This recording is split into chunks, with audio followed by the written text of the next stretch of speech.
Thanks for listening to Creative Control. While I have you here, please consider supporting Youth Empowerment and Support Services, otherwise known as YES. Based in Edmonton, Alberta, YES provides immediate and low-barrier overnight and day shelter, temporary supportive housing, and individualized wraparound supports for young people aged 15 to 24. They work collaboratively within a network of care focused on the prevention of youth homelessness by providing youth with the necessary supports to stabilize their housing, improve their well-being, build life skills, connect with community, and avoid re-entry into homelessness. Learn more about how to donate or otherwise support YES by visiting yess.org. Hi, I'm Jed Bodwin, and I live in Wichita, Kansas. I am a Patreon supporter for Creative Control. I discovered Creative Control some years ago, I think maybe while looking for interviews with Tommy Stinson of The Replacements. And I stumbled across this conversation that Vish had with Tommy Stinson that was really insightful. Vish held his own. I think Tommy can be a little bit of a difficult interview at times. And it went really well, and it really got into some areas that I wasn't expecting. And I thought, gosh, I have to listen to more of this guy and his podcast. Yeah, sometimes I'm not necessarily a fan of the music or musicians that Vish will have on the show, but I always appreciate their creative process a little bit more, and more times than not, though, it does lead me to finding a new musical artist that I'm interested in, or to think a little bit differently about maybe some artists whose work I've overlooked. So, go ahead, and if you've been waiting at all to support Vish and Creative Control, now is probably the best time to do it. I know as a public radio employee here in Kansas, listener-supported broadcasting, whether it's podcasts or radio itself, really isn't a thing of the past. It's actually very much a thing of both the present and the future. So, yay Vish, yay Creative Control. To make your flexible monthly donation to Creative Control, please visit patreon.com/Creative Control today.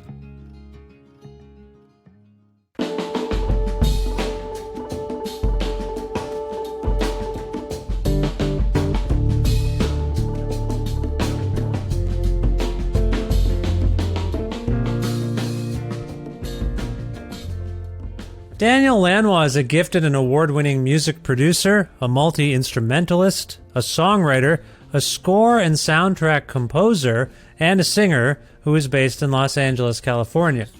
Originally from Quebec, Lanois spent his formative years in Ontario, Canada, where he honed his skills as a recording engineer and producer. In time, he would go on to oversee acclaimed and monumental albums by the likes of U2, Peter Gabriel, the Neville Brothers, Emmylou Harris, Willie Nelson, Neil Young, and of course, Bob Dylan.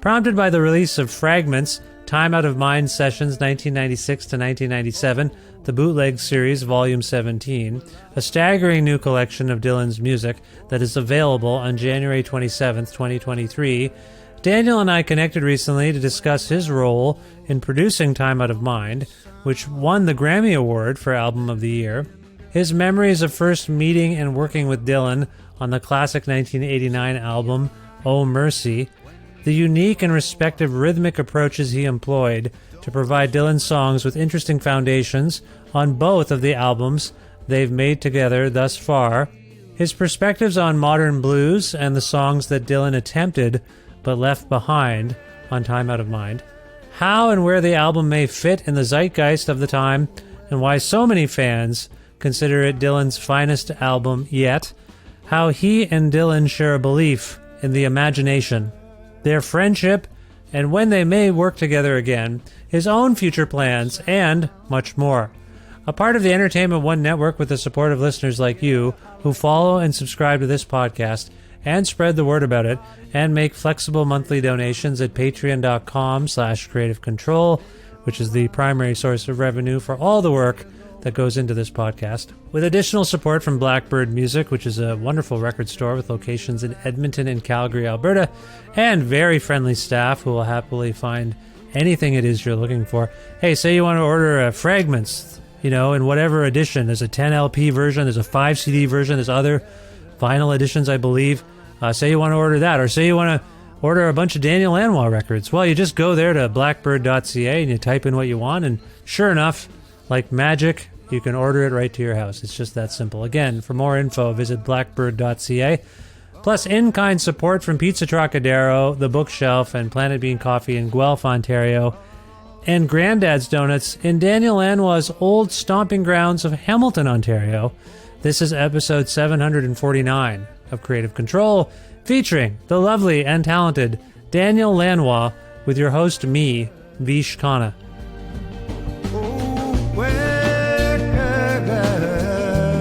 When that trumpet sound,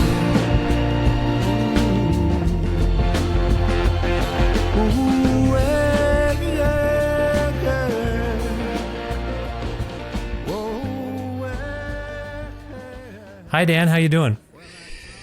Vish, I'm doing very well. Thank you for taking the time to speak to me about my work. Much appreciated. Oh, anytime. Thank you for making time.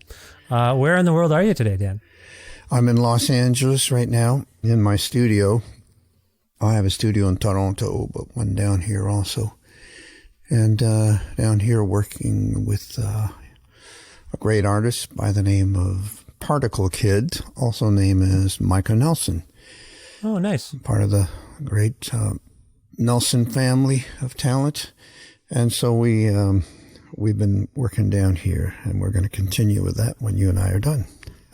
Oh, that's lovely. I like that there's lineage between you and the Nelson family. That's very exciting in itself. I was going to ask you if you kept a home in Canada at all these days. You say you have a studio in Toronto. Do you spend much time living up in Canada? Not really. I only go there to get some work done. I have a very nice studio up there, and we get nice mixes out of the Toronto studio. So I'm happy about that. But living, I'm still in my vagabond ways. I'll go to where there's gold in them hills somewhere. Peru next. I know I asked you how things were going, but I want to, beyond texting you at the time, I want to take a second just to check in and see how you're doing generally, because I know you've had a rough couple of years. My condolences again about the loss of your brother Bob, a Canadian icon in his own right, and it's been a weird time for everyone. So I just want to check in and say, again, I'm sorry for your loss, and just ask you how you're doing. How are you holding up down there, Dan? I'm doing pretty good. I mean, I talk about my brother now and again, who was a great teacher to many, including myself. He was a lot more technical than me and a scientist, really. But he had the heart of an artist, and he was always very encouraging and supportive of my travels, and so he helped me out a lot with setting up studios and transporting preamps to far corners of the world and so on. So we will always miss him, but c'est la vie.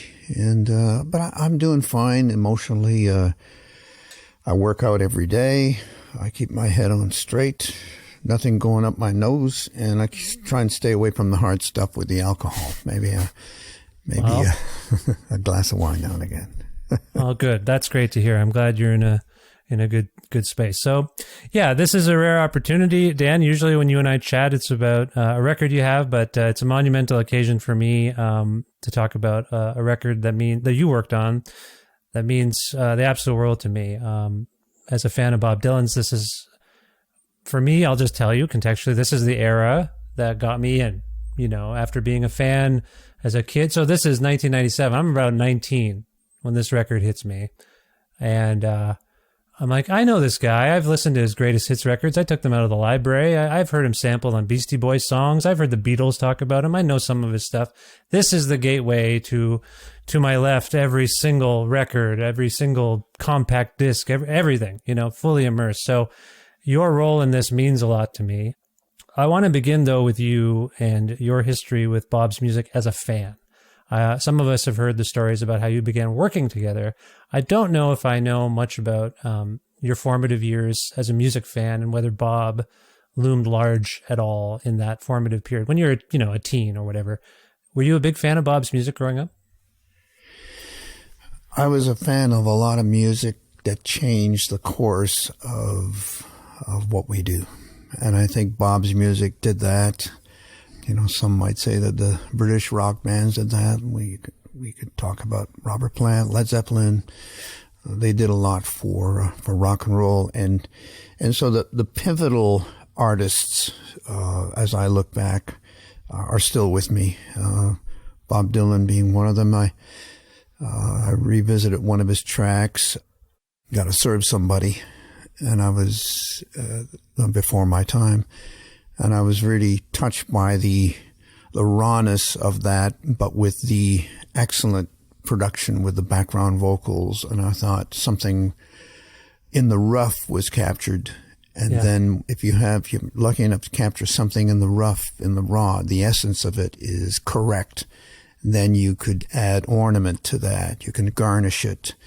And that's how I always felt with my work with Bob. We wanted to make sure that the center was correct. The center of the picture was raw, was true, and was not labored over. Once we have that, then we could put time into the framing and the garnishings and the ornaments to enhance something that is pure. Yeah. In regards to other, Bob, of course I grew up with thinking that the answers might be blowing in the wind.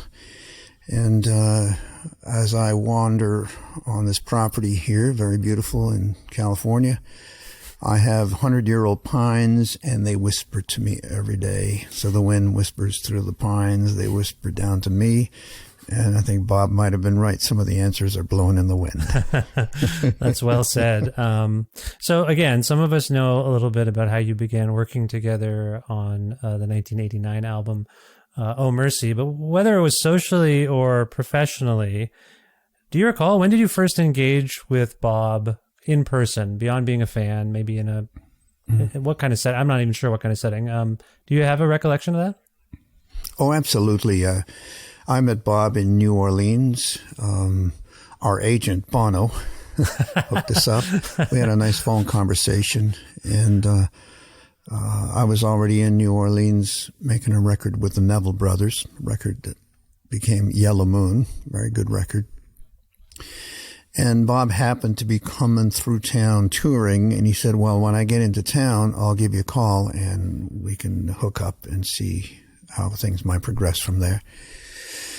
And so I did hear the show. He was touring at the time. Very good. We met in a courtyard later. And I felt an alignment right away. I knew that he was committed to his thing as I was mine.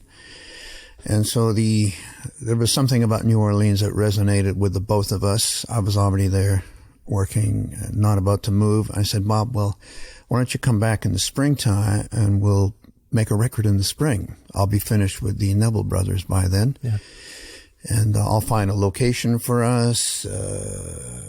I clarified that the whole setup would be there, all the instruments. He wouldn't even need to bring musicians or anything. That he could just show up on the doorstep and we can make a record. So that was the gist of our first meeting.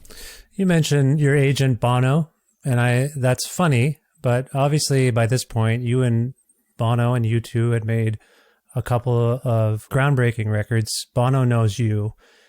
He's beginning to get friendly with Bob, I believe, in this time period.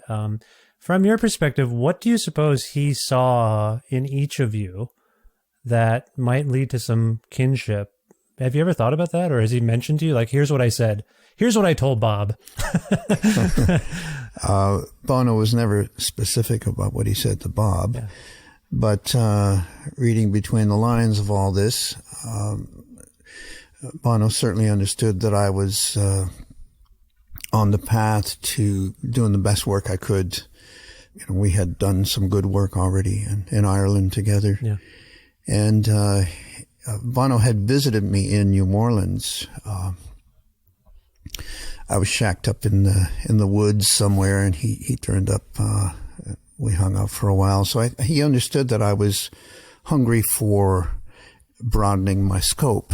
As a Canadian kid, especially at that time before the internet, you wouldn't say that Montreal or Toronto are the the basket of grooves of the world. We're good storytellers, songwriters, and so I wanted to go south to feel where the rhythm came from. Yeah.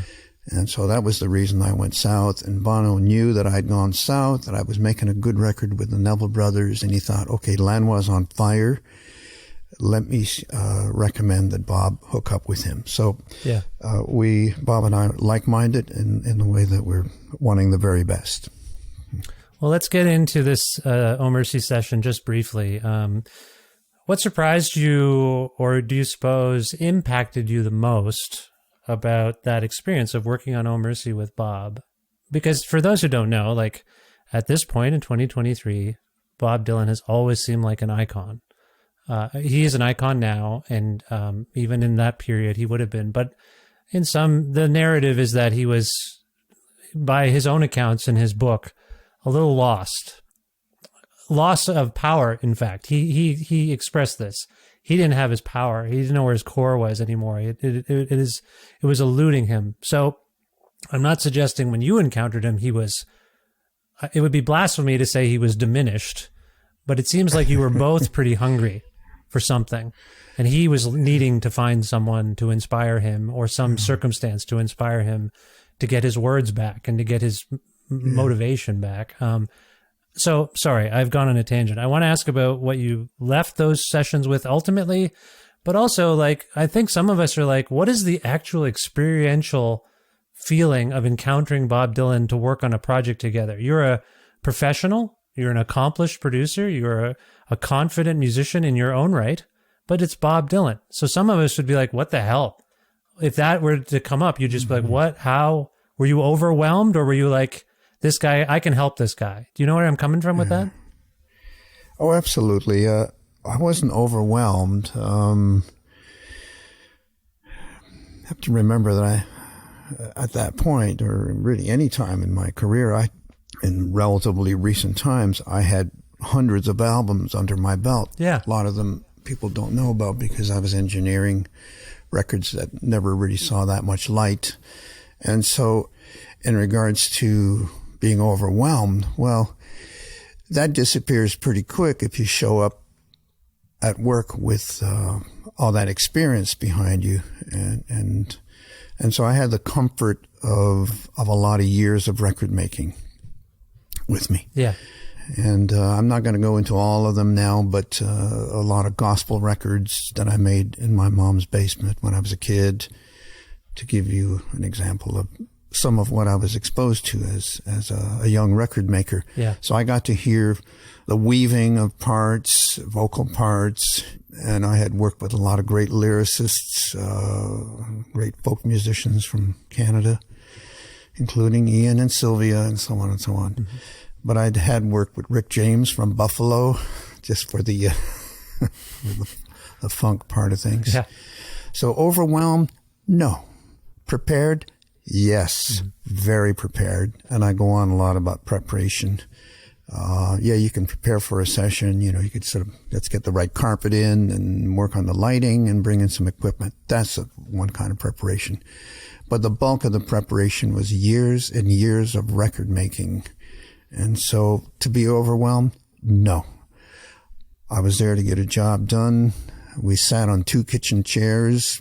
We both played our guitars, got a great vocal sound on Bob, and we made sure that the center of the picture was flawlessly captured. Well, well done, if I might say, on behalf of everyone who loves Oh Mercy. Back to my original question, how did that session impact you? What impression did it give you of Bob and his working methods? I assume it might have informed how you worked with others after that. Can you talk a little bit about that? I like the private aspect of the sessions on Oh Mercy. There were not a lot of people around. I personally wanted that because I felt that if we really got Bob's vocal to occupy the center of the picture, his lyrics, his delivery, then it would not be that hard for me to frame the rest of it. That record was metronomically driven. Most tracks were done to a Roland 808. I just piped that 808 For those who don't know, that's a little beatbox, famous beatbox. You referenced drum machine. Yep. Yeah. You referenced the Beastie Boys earlier. Beastie Boys used a lot of rolling 808, as Marvin Gaye did with Sexual Healing. Mm-hmm. And so we were lucky to have that 808 in good working order, and I made sure that I designed every beat to accommodate Bob's songs. Yeah. This gave us the advantage of overdubbing drums after, as we did on a track called Most of the Time. Mm-hmm. If you hear that, when you're operating by metronomic time, then you can go into the echoes, the repeat echoes that complement the time. Yeah. So for those curious cats out there, you could listen to most of the time and hear that most of the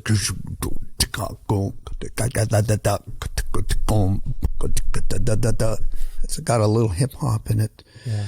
I quite like the hip hop aspect of that record. Nobody ever says anything about it, but if you check out the beats, they're quite electronic. Yeah.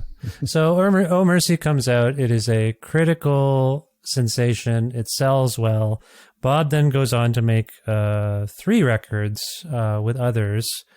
Do you have a sense of why you two reconnected in 1997, 96, 97 to start work on Time Out of Mind? I do have a sense of us hooking back up. I believe that largely came from Jeff Rosen, who handles Bob's publishing in New York. Jeff is quite an archaeologist and researcher, and he studied all of the miscellaneous leftovers from Oh Mercy, because we keep a recorder going all the time through the day, so the evolution of it can be studied. And he called me up and he said, Dan, it's clear to me that the work that you did with Bob is some of the most soulful in recent times, and it would be great if you were to go there again. And so that then came the invitation to do the next album. But Bob didn't want to make a private record this time around. He wanted to have musicians around him. So we put an 11-piece band together, and off we went.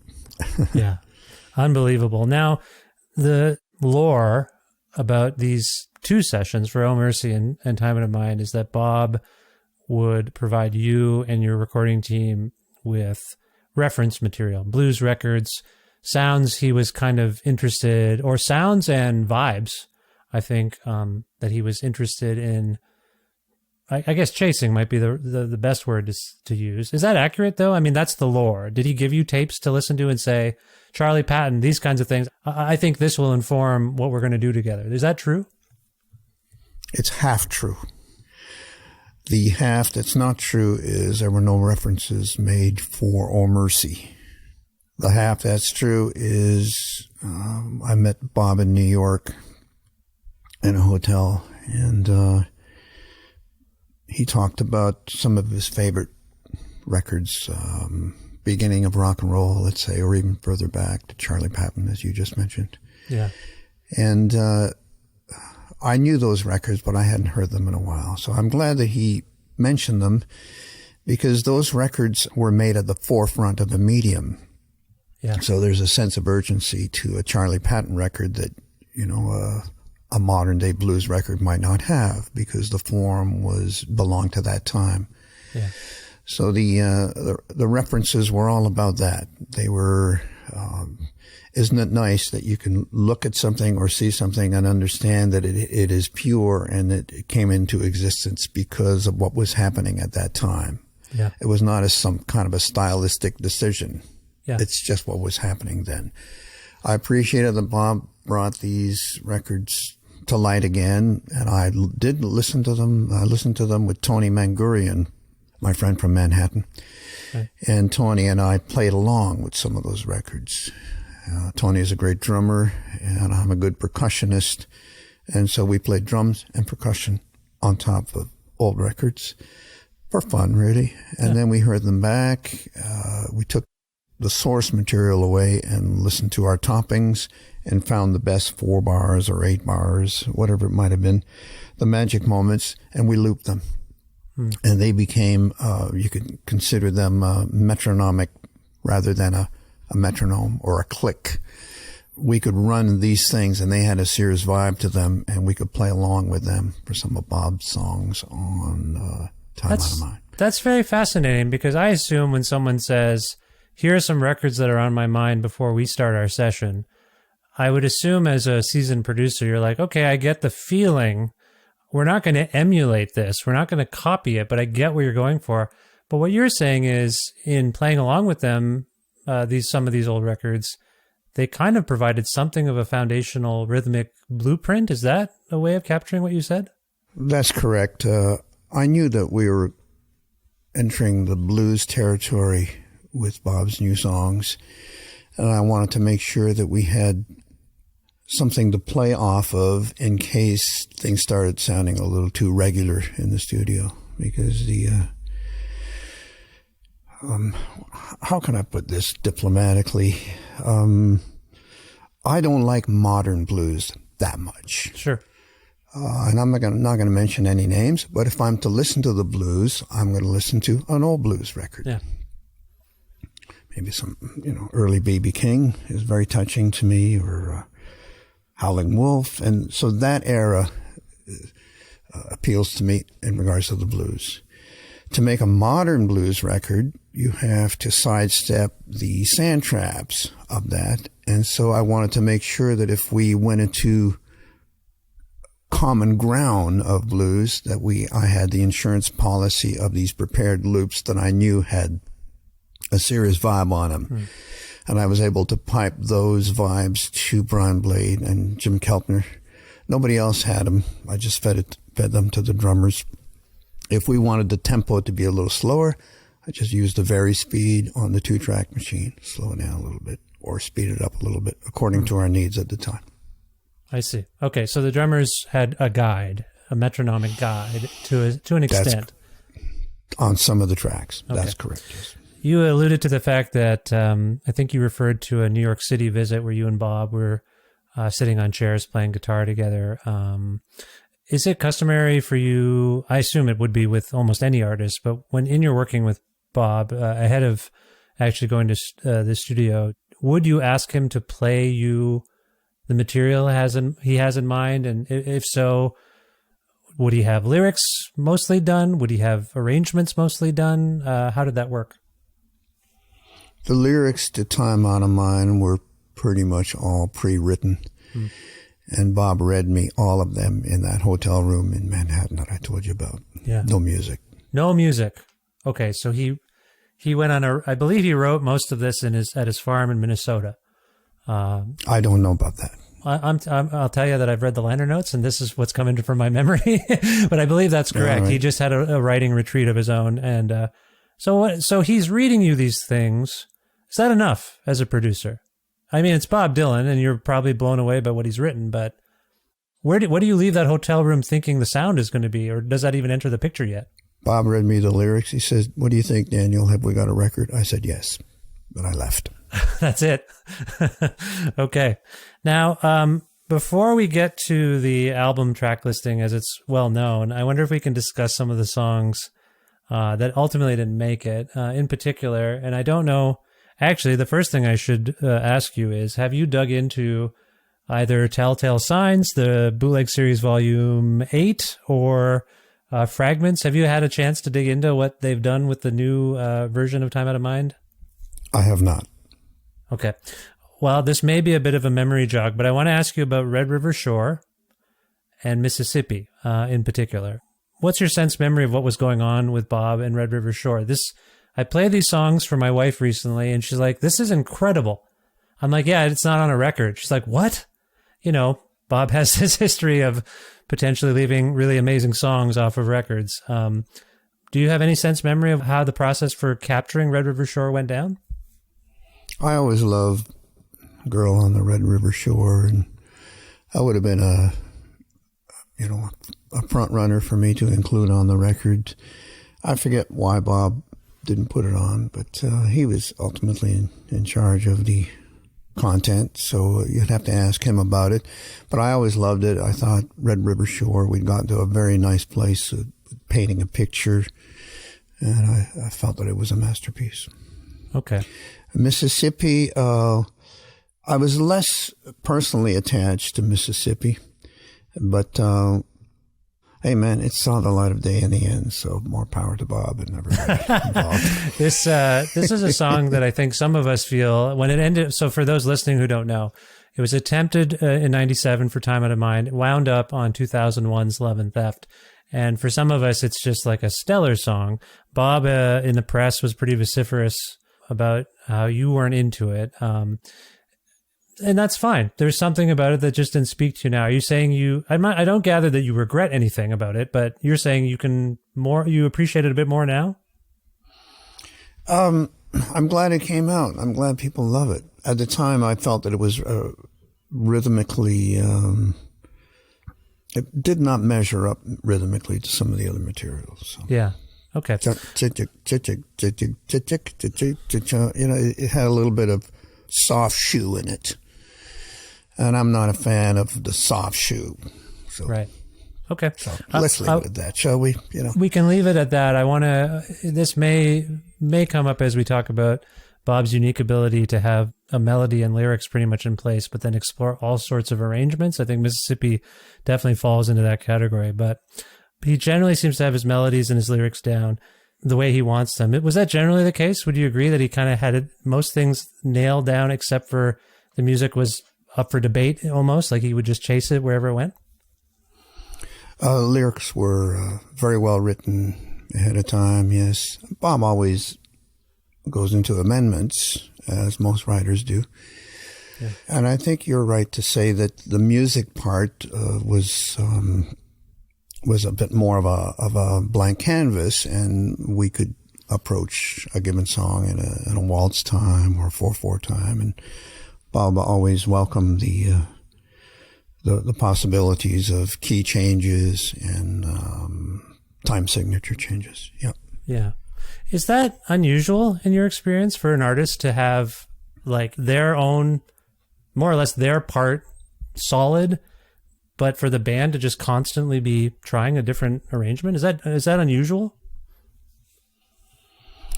We always try and come up with the best version we can in the studio with the material that we have at hand. I wouldn't say it's so unique to Bob. I mean, Bob has a unique way of doing things, but if you're talking about when you're in the studio, Bob Dylan aside, do we try it this way, a little faster, slow it down? All the time, of course, until we find the most significant approach. That's always happened in the studio as long as I can remember. And so we owe it to the song to consider different approaches. And so with Bob is no exception. Whatever serves the song best on the day.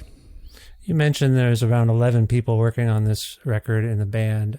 You had a hand in some of the melodies, I believe, and Standing in the Doorway and some other things. Is that right? Standing in the Door, is that? I will tell you, it's a song. This is a song I sing to my daughter at bedtime on the guitar. I go up there and I try it. I love it. I love it to death. Yeah. And is that one you might have had a hand in? Well, I played that melody. Yeah. Ding, ding, ding, ding, ding. Yeah, that's right. I played that melody. Is that, were you the closest collaborator in a sense in that regard with Bob? Was he open to people suggesting ideas like that one? Beyond you, I mean? I don't remember him asking for musical ideas. We just went into the songs and people played great players in the room, I might add, and they just complemented Bob's journey beautifully. There was a time in the project when I suggested that we not play anything familiar, that we consider ourselves characters in a journey, that if Bob is the a slow train running, then let the characters in the scenery be just that, compliments to the travel of it. And so once I clarified to the band that we were looking for texture and presence without familiarity, then we were able to sidestep some of the blues-based cliches, which was a big part of my quest, just to revisit what I said to you earlier about making a blues record in modern times. How are you going to do that and not bump into familiarity? So I wanted to make sure that we maximize the use of the talent in the room, and we were very lucky to have some of the greats, Augie Myers, to name one, and, Jim Dickinson, and then, of course, little Danny Lanois on his gold Les Paul through a box hand. I mean, it's such a remarkable sound, and I want to talk a little bit about the context of this, the lyrics and the sound. 1996, 97, I think, is an interesting time in pop culture, frankly, and I want to get into that in a moment. Since I'm asking you about his collaborative spirit, given all the thousands of records, millions of records you've made, the people you've worked with, would you characterize Bob as I don't want to say an easy person to work with? Did you get along? Was it a fun process in any way, as much as a job like this can be? A very devoted heart. Bob is a musicologist. I was lucky to be in his presence. We were there at a time together when we were trying to make a difference to not only his work, but to do something that might resonate in the culture of the time. Yeah. We went on to receive the Grammy Award for the Album of the Year. Not a very trendy record at all. We went completely against the grain. But it's nice to be reminded that going against the grain is usually the right thing. Yeah, absolutely. So as you mentioned, or as I've mentioned, Time in a Mind comes out in 1997. It's considered to be the beginning of another Bob Dylan renaissance. And I think it's the one that he's still sort of enjoying today. Something about this record has been a turning point for fans and journalists and all sorts of people. From your perspective, Daniel, like, why do you suppose this record in particular had and continues to have this impact? Do you have any perspective on that? I think in regards to listeners, listeners have a pretty good sense of what the real deal might be. And, you might frame a body of work with some ready to wear or, familiar flashes that will attract. But ultimately, I believe listeners really feel the soul content of work. And what is it that Danny Lanois can do? Well, I use the term the soulometer. It's like a barometer, but a soulometer. And it's really just a way of recognizing that something rings true. Yeah. And I think listeners really feel the truth ultimately. We might get, sidetracked by a bit of razzmatazz, or maybe there's a pop song that, everybody loves and it's not that original or anything, and more power to those folks for having done that. But I think the records that live on and keep resonating are the ones that have the soul intact. Yeah. You alluded to the fact that this record won the Grammy of the Album of the Year Grammy Award, and that it was against the grain. As I think back on this period, again, it was a very formative period for me, and I wonder if the grain had changed. What I mean by that, first of all, the first time I saw you perform live, Daniel, was at this another roadside attraction tour in Markham, Ontario, and I would have been 15 years old, and blown away. It was you, Brian Blade. I can't remember who else was in your band. I was just like, who is this? And then, of course, I grew up a massive U2 fan, so I knew your name. I knew who you were. In fact, the first show I saw ever in my life was the year before the Zoo TV tour. All this to say, this is a time for me that was very formative, but I think for culture was very formative. I think it's notable the Time of the Mind was made and released after this explosion of underground culture. That things were, I don't know, I think people kind of were getting more used to things that were against the grain. Do you know where I'm coming from there? If you think about that little explosion in the 90s of underground culture. Does that resonate with you? Well, I mean, it was the boom of hip hop would have been part of that. I guess we saw a punk movement in Los Angeles. I'm trying to think of the scenes that were happening at the time. The so-called alt-rock boom was kind of happening. I think that, honestly, I think it impacted filmmaking, comedy, everything. I think people were just like that kind of stuff that was... Well, name me a couple of bands, alt-rock. Who are you talking about? Well, I guess one of the obvious ones, the gate crashers, were probably Nirvana. And all I'm getting at with them, though, is if they were the ones that were anointed to lead the way, some of us got used to more powerful, impassioned, unconventional voices, screaming. Yes. There's a take of Can't Wait on this where Bob, he starts out gently and then he sings a line that's not on the album. And I'm going to paraphrase it and I might get it wrong. Have you ever felt like your brains were bolted to the wall? It's the harshest image.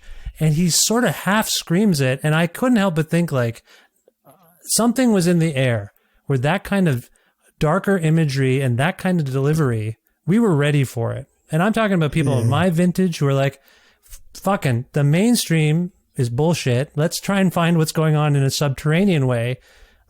And I will tell you, and maybe you're not aware of this, Daniel, but this keeps coming up. People about my age think this is Bob's greatest record. It hit us at the exact perfect time.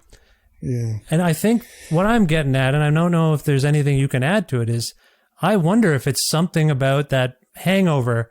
Kurt Cobain dies. Rock music is suddenly, for some people, very depressing because of how harsh and sad some of it is. And then Bob comes along with this collection of songs that is eagle-eyed, but coming from isolation and a bit of alienation and wondering about people and humanity. You know, what does he say? My sense of humanity has gone down the drain. Behind every beautiful thing, there's always some kind of pain. I mean, that to me, whether he knew it or not, I mean, that kind of speaks to that whole Gen X angst thing that was going on a little bit. And it's Bob Dylan. He's well past that. Sorry, I'm on a ramble, but this is kind of a realization I made. Like, why did this album appeal to me as a post-punk, post-hardcore punk fan?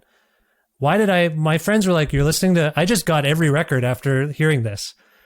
John Wesley Harding, all the Dylan records. Like, I'm like, there's something to this guy. I think he was ahead of the pack, and I think it's something to do with Time Out of Mind. Sorry for rambling. Does any of what I'm saying maybe resonate with you? Well, I appreciate that you referenced something that was happening culturally outside of this record we made with Bob. You know, the coming of Nirvana and what was coming out of Seattle and Los Angeles, for that matter. Yeah. I guess I was never involved with any of that, by the way. So I'm just a listener and a bystander like you or anybody else. Yes. So I appreciated early Nirvana. I can remember listening to the Breakout record, and I thought, okay, boy, they've really hit on something here that seems true. And it could be that, you know, there was in the 80s, there was a lot of straight up electro dance music that, you know, might not have had the kind of fire that we appreciate from somebody going for it on the drums, or to really be pushing the heart envelope.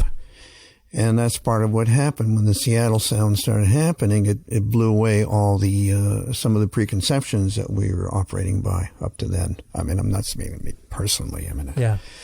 Let's be straight about something here. I was never at all driven by what was happening at any given time. Yeah. I'm not that smart that I'm going to start becoming a musicologist and study what's on the radio and who's doing this, and therefore let's adjust what we're doing so that we can fit in. None of that. Yeah. I'm not that smart.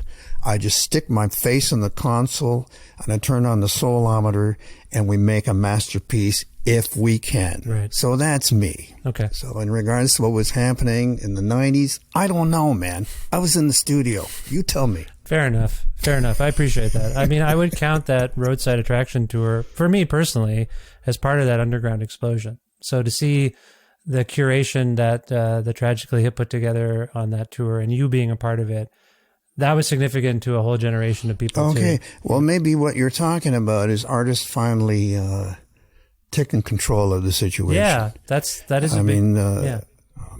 Tragically Hip, Gordon, all those great guys. You know, they did their own thing. They weren't trying to follow any kind of record company direction or anything. I don't want to say anything bad about record companies. I like record companies. Yeah. Bless their hearts, making a lot of stars for us to listen to. But maybe what you're talking about is the artist decided, okay, that's it. We're going to take over.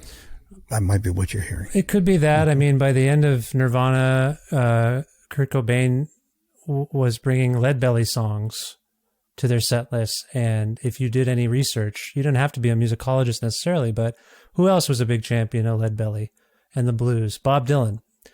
I'm trying to find a little through line for my teenage self. Like, why did these two folks resonate with me and underground culture resonate? Blues culture, in fact, not just alt, indie rock, whatever you want to call it. Yeah, they appealed to you because they were rebellious. And real. Yeah. There was authenticity there. And I know what it is, but yeah, it's just something I've been thinking about, obviously, in pondering this record. Now, I want to get on to Fragments. Were you involved in the process of putting this together in any way, or the remix process in any way? No. And you haven't heard it, I understand. No. Okay, fair enough. You had a team of Canadian engineers with you and people helping you. As a producer, you get people assume everything is coming from your hands, your heart, your soul. Is the engineering team worth citing? Did you work together in a way that brought something to Bob that surprised him even, do you think? I don't think Bob was surprised by anything because he had been visiting me in, just to clarify, this record was started and finished in my Mexican theater in Oxnard, California. That's where the demos were done. We then went to Miami to record the bulk of it and then brought it back to Oxnard for all the mixing and repairs. Yeah. And at the time, my good friend Mark Howard had been working with me for a good few years. We had, I think we had already done, had we done the Willie Nelson record? We'd done a body of work out of that theater, so we had a nice thing going. And we had a great mixing system. We mixed by walkie-talkie. You mixed by walkie-talkie, did you? Yes. Mark would strap a walkie-talkie to his head, and I had the other walkie-talkie, and I would give him instructions as to what was coming up. Say, okay, let's get ready. Chorus coming up, I'll count you down, make sure you bring up the this and that. So it was a way of keeping a fun thing, because you talked about fun earlier. Keep a bit of a fun thing going, because oftentimes I can get a better idea of how the vocals sitting by listening from in the popcorn reception area of the theater rather than at the console. But then we'd do it the other way. I'd take over the console and Mark would get on the other walkie-talkie in the popcorn area. Oh, that's lovely. But we had a lot of experience, a lot of road experience. Mark comes from the road, and that's why I hired him to begin with, because I wanted somebody who could drive a truck, set up a studio, and we'd be recording in a matter of a day. And he was already doing that. He was a road dog in Canada. And I thought, okay, I'm not looking for an engineer. I can do all that stuff. I'm looking for somebody who can set up a studio and get the show on the road. And he was the best at that. Yeah. In fact, he drove a truck all the way from Oxnard, California to Miami full of my equipment. And we set up our studio in Criteria. My studio being, my sidecar Neve consoles that we use for the preamps. We brought the vocal sound that I had already used on Oh Mercy. I still have that equipment behind me here somewhere. And so Mark was very, very instrumental in getting the show on the road. And so I can't say enough about him. Thank you, Mark. The California to Florida request was made by Bob, I believe. He was too distracted in California. That's why Mark packed up a cube van and drove across the country. Is that correct? I don't know why Bob wanted to go to Miami. You have to ask him. You mentioned a sense of fun between you and Mark. Did Bob, you mentioned Bob had a devoted heart. good to work with in the studio, serious. Did he have a sense of fun? Was he playful? Did he tell stories, anything like that? Oh, well, there's always a sense of storytelling in the studio, for sure. Long after Time Out of Mind, Bob stopped in to see me here in Los Angeles, and we spent a few hours together, and he talked about how he grew up, what inspired him as a youngster, and how, in a way, the lack of information long before the internet and very little to go by. You know, you might look at a picture on an album, read a couple of the credits. And he explained to me that to be deprived of some of what is common to everybody now, but in those days, it opened up the imagination.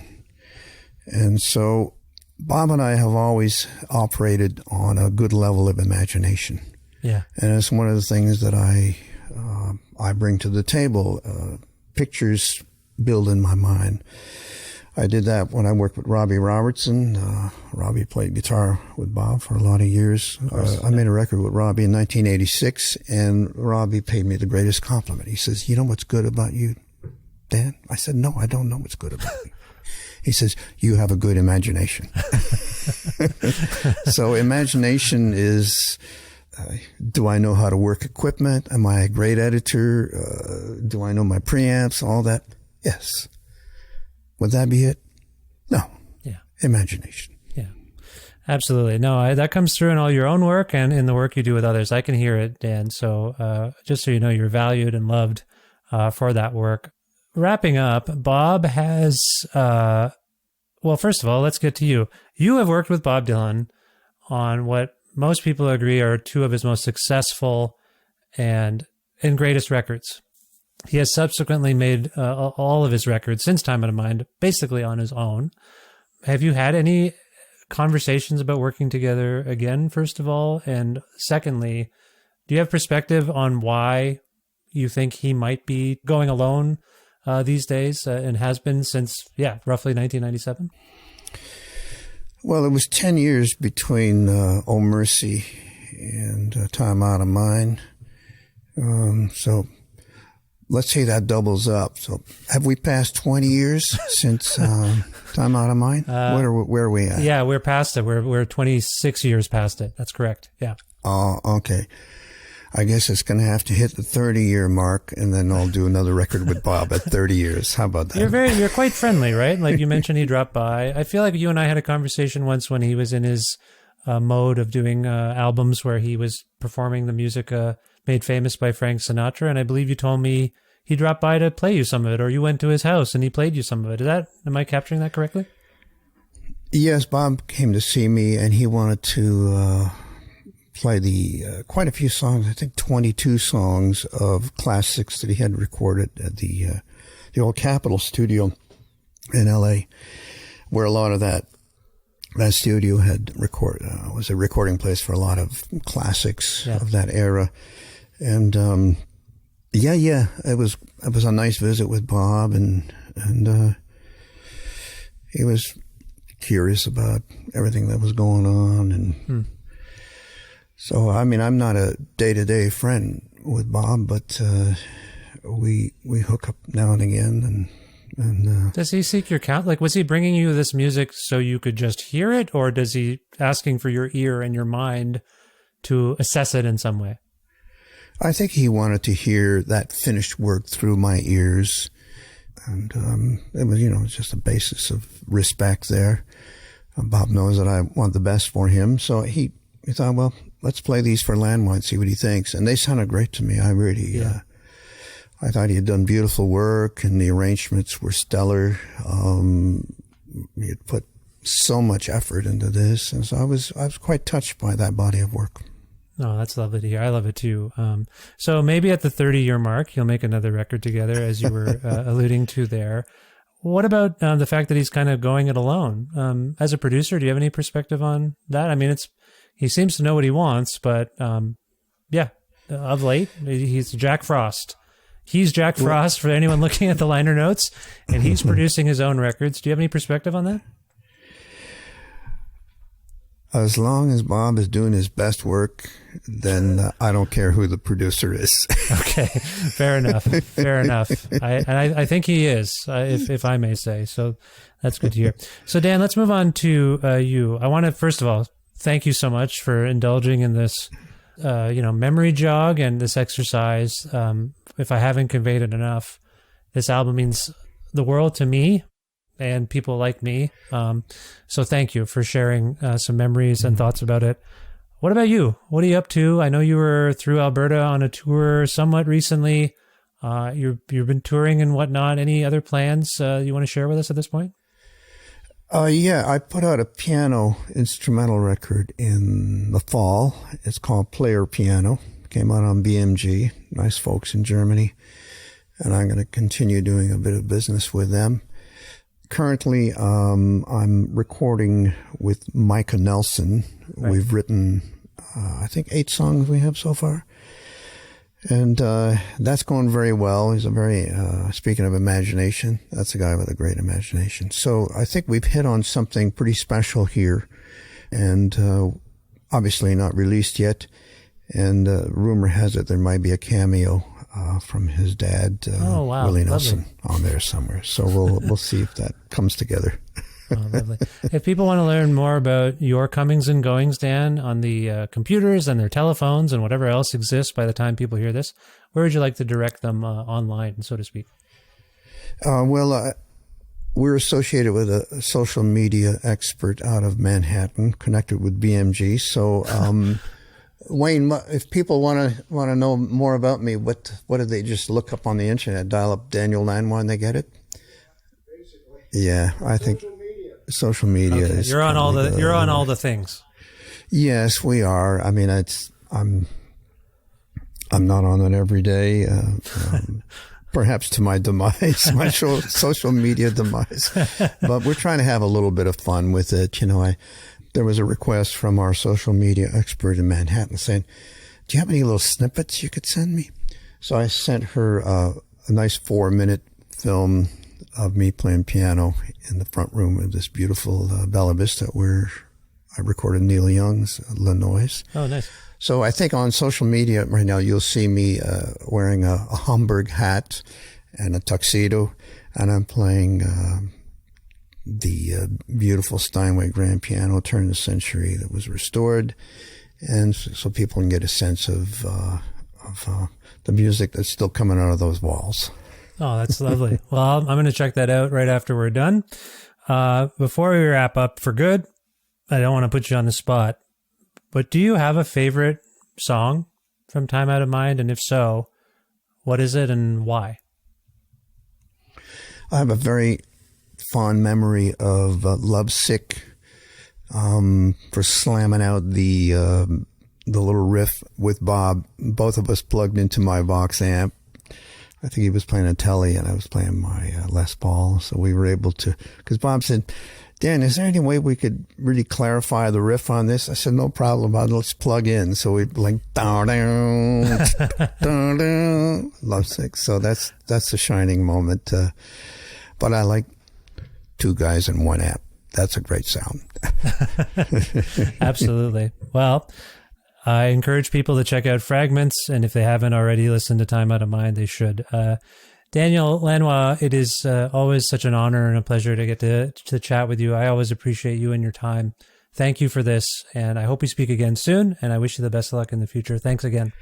Yeah, we appreciate your devotion to all of this. So we're all in this together, aren't we?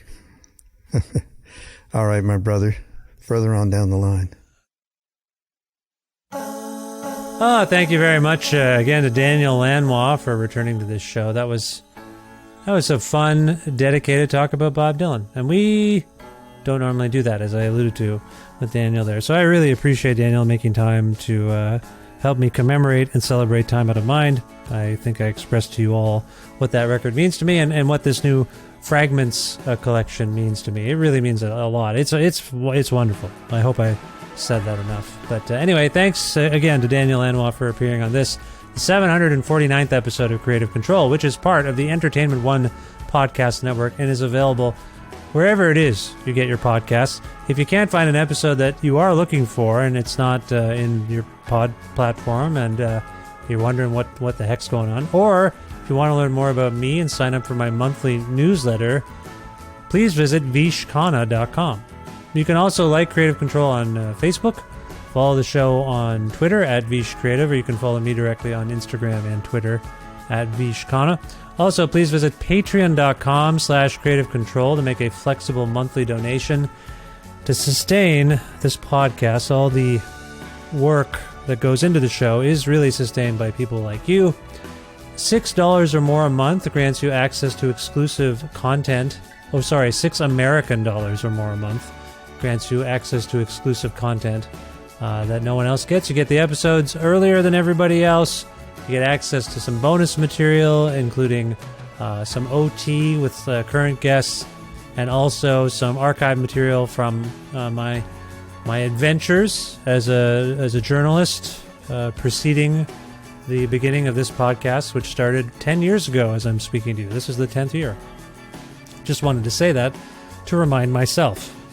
Anyway, lots of good reasons to support the show on Patreon. Namely, I hope you enjoy the work that goes into the show that is otherwise available for free. So again, if you're interested in any of these things, visit patreon.com/creative control and support the show. Thank you very much. Thanks again also to the wonderful Alberta record retailer Blackbird Music, which you can learn more about at their website, blackbird.ca. Also want to thank Pizza Trocadero, The Bookshelf, and Planet Bean Coffee in Guelph, Ontario, and Grandad's Donuts in Hamilton, Ontario, for their in-kind support for this show. Thanks as always to my dear friend, Jim Guthrie. He lets me use music of his on this show, and you can learn more about Jim at jimguthrie.org. And finally, thank you so much for listening to this episode with Daniel Lanois, reflecting upon his work with Bob Dylan. I hope you enjoyed this, and we'll check out Daniel's music and this Bob Dylan fellow's music as well. I think he's on to something. And please subscribe to this podcast or follow it and tell your friends about it. And otherwise, I hope you're well and keeping safe and healthy and being good to people and all that stuff. And I will talk to you very soon. Goodbye for now.